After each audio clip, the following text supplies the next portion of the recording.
Ladies and gentlemen, welcome to episode 2 of the CSGO eShow. I'm your host Froosh, and today we're bringing you competitive execution on the map Dust 2. We have some grenade basics along with some nade throws that we created while working on this episode. We have nice wallbang shots for you, and we'll be going in depth with the Go Show team, properly executing taking over a bomb site. But first, here's your play of the day.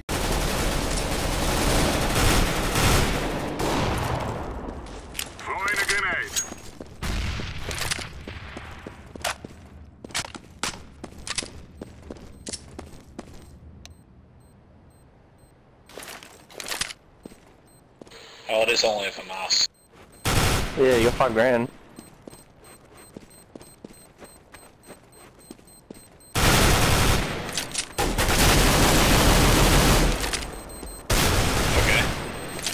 Okay. Terrorists win. It's a good show. That was Go Show's very own Solitude, acing that round and was just so close to pulling off that defuse. Without further delay, let's jump right into grenades on Dust 2. So I'm going to show you real quickly all the different flash grenades that are very basic and can be used in competitive play. The best flash nades are the ones that pop right after they go over the wall so they don't flash you and the enemy doesn't have time to look away. I'll talk more about this later. Throwing a flash grenade like this one's going to give you a little bit more time if people are closing in on you from your left and right side. If you need to pick mid, you can go ahead and flash there, and this is if you're playing underneath cat and you hear them rushing. You can flash over long if you're playing long from the cross there. Later in the episode we will show you how useful that flash is over cat. And lastly, throwing over cross so you can peek long. The first flash that we created for you today is at long A. It's going to flash car and it's going to flash people near goose. Now, you want to try to aim where I'm shooting at in the ceiling. A lot of players have a habit of flicking their mouse right before they release the grenade. You can't flick when you throw. You just aim at the ceiling, run, and just let go. It's going to hit the ceiling, allowing for it to gain speed as it comes down, so it's harder for the enemy to see. This flash is a great way to kickstart your team's movement down long A, and it's excellent when it's used in tandem with a smoke nade at cross. The next flash we have for you is a way for terrorists to get out long A double doors easily. It will flash anywhere from where the opera sits at the corner of long to the pit area. I would recommend throwing it a few steps before I do in this video, and the CT at long will have less time to react. It's a great nade if you coordinate it right after the freeze time ends and have someone on your team running through doors as you throw it. It should pop right before they hit the second double doors.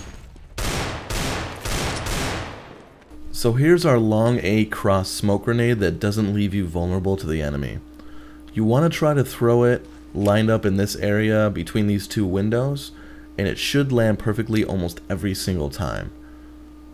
This allows you to smoke cross without being vulnerable to long A. Nade physics are very different in Go compared to previous versions of Counter-Strike, and it's very hard to get a perfect smoke while you're running down long A. As you can see, it doesn't leave any room for an opper down at CT spawn. This is a very flexible angle. You don't have to hit it in the same exact spot every single time to get the same results. I'm going to talk a little bit about shortening the bomb site. The purpose of this grenade is to remove part of the bomb site and, more importantly, goose. Placing the smoke here will allow me to only have to focus on ramp, car, and a small part of the site. Without this smoke, I become vulnerable to several spots where players like to peek real quickly, and you just can't keep your crosshair on all of them at once. This last smoke grenade is for middle doors. Now you want to be pushed up against this wall, leave a little bit of room here, go to the first little transistor thing, if that's what you want to call it, go straight up to the wire, and then just let go. This smoke is a little bit flexible as well. The nade is going to bounce around a few times, but it should be perfect every time, even if you're off a little from what I'm showing you. The downside of this smoke is that the opera can still see a little bit of cat from down middle, but the only way to prevent this is to land a smoke on Xbox, and it's nearly impossible to do that without being vulnerable to middle. Our next smoke is from outside B. It can be used in a retake situation to shorten the bomb site, taking away that area you can't check immediately where people like to quickly peek into the site. I'm going to pause it real quickly here for a second so you can see how much Dustin has this lined up right above the B. and how much space above the wall he has it.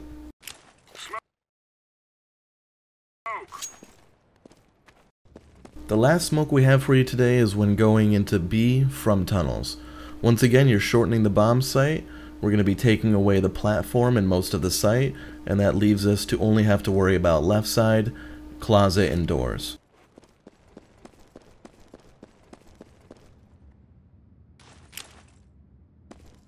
Smoke!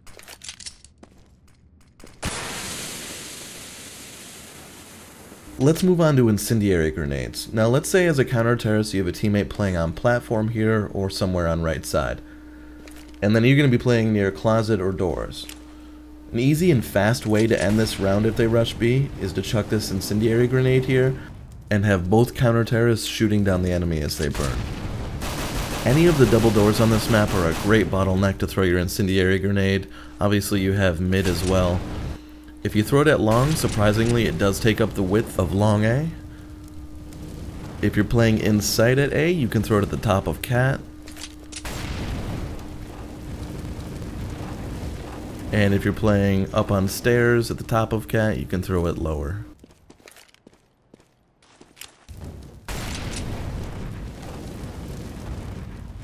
Let's go ahead and move on to wall bangs. The edge of these pillars are actually spammable. I have no idea how you'd actually use this in gameplay, but feel free. Terrorists win.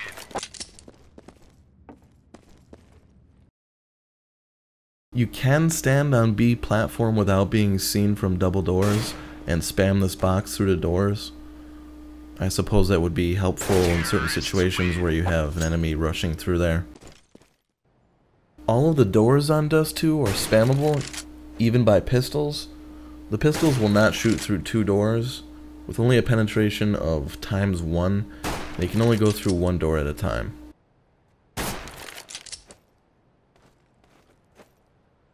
Terrorists win.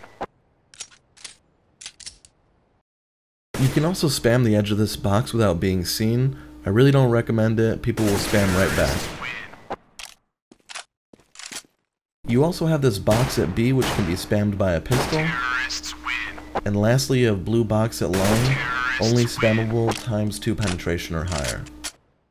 Now I am going to forewarn you here, there's a lot of cuts, so it is hard for the first time seeing this to keep track of what's going on. Essentially you have someone opping at Goose, you have someone dropping down playing box at the ramp, and then you have someone at car. Now Blitz and I are going to communicate and throw our flashes around the same time. That's going to have this opper panic a little bit. He is going to miss a shot on me at cat. At the same time, Blitz is going to be coming around into pit, and he's going to take out the guy at box on ramp. I'm going to go ahead and smoke this again to shorten the bomb site. Blitz is going to go ahead and take out that opper who should have felt pressure from both angles. Now the player at car should have felt a lot of pressure from Blitz coming and running right at him, which gives me an opportunity to kill him. So let's run through that one more time real quickly. You have a guy at car, you have a guy that's going to drop down to ramp box, and you have an opper at Goose. Communicating and coordinating our nades together really should have covered the whole area. We should have gotten each of those 3 players with a flash. What I can recommend you do differently than what I did is actually throw the smoke first to shorten the bomb site, and then to throw the flash so that I can go ahead and run out there and take out the guy at car. Throwing that smoke first will allow me to get out there faster, which will put more pressure on that opper so that Blitz doesn't feel all of that pressure.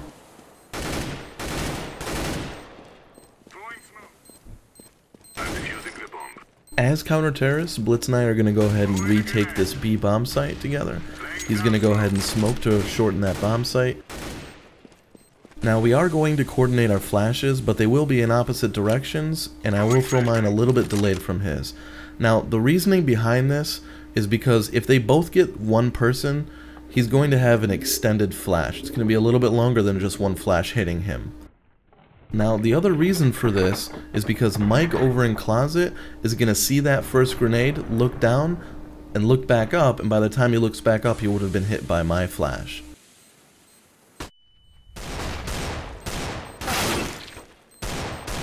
Now the reason I check closet first is even though the doors give me a clear shot into sight there, I would be completely vulnerable if I were to look and peek to my immediate right to the player that's in closet. Now Blitz and I coordinated this pretty well so that I'm checking closet while he's coming through window so he doesn't have to worry about that, and then we can kind of converge on anyone else in sight at the same time. He should have been checking on platform to make sure that there was no one there, and we did hear noises coming out of tunnels, so we just focused on that. Now Blitz does the right thing here by getting in between the enemy and me, the person who's defusing the bomb.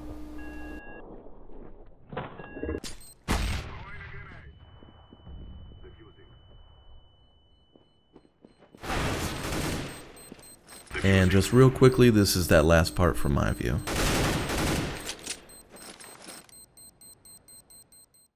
So for the last segment, we have me taking the bomb site from outside doors, and we have Blitz taking it from tunnels. Now, I'm putting that smoke there so that I don't have to worry about closet when I'm coming into the bomb site. As you can see, this is the player in closet. He can't see anything from doors or from the window. Blitz is going to go ahead and throw a smoke that I talked about earlier right against that edge there so that he doesn't have to worry about platform and he can focus on closet. We're both going to flash in around the same time. Again, he's going to be going straight to closet and left side. In the meantime, I would have checked sight, not had to worry about anything on my left side, and gone straight to the opper that was in back of sight. Now, unfortunately, Dustin was being sneaky, came around through a window after being at middle. Luckily, Blitz did have my back on that one, and was able to immediately kill him and defuse the bomb for me. I'm defusing the bomb. Alright guys, that's going to do it for episode 2. Thank you very, very much for watching, and thank you for the incredible feedback on episode 1. We hope you enjoy this one as well. A big thank you to Blitz, Mike, and John. A huge, huge thank you to Solitude for the 15 hours, I would say, we put into this episode, just sitting around in a server throwing nades like an idiot. Thank you for the animations as well, and until next time, stay classy. Hey guys, this is Solitude, bringing you a segment we like to call the CS No-Go.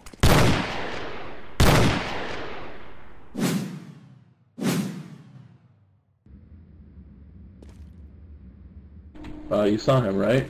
You saw him, right? No, definitely not there.